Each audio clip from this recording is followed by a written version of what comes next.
nós para aqui na Aruba College Fair. Para assim nós podemos informação na nos jovens over a possibilidade para vir membro de guarda-costa. Então, dia 30 de novembro, nós de guarda-costa aqui na Aruba tem evento que nós chamamos Recruitment Day. O que é Recruitment Day? É dia de hora de meia e à tarde, então nós temos 2 slots que a jovem não pode registrar online cerca de nós na werkenbij.kustwacht.org.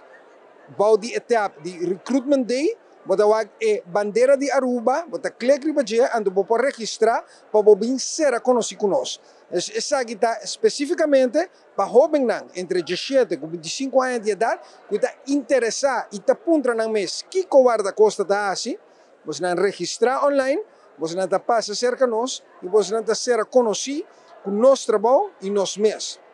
Essa aqui está nosso Recruitment Day, dia 30 de novembro, via de werkenbij.kustwacht.org.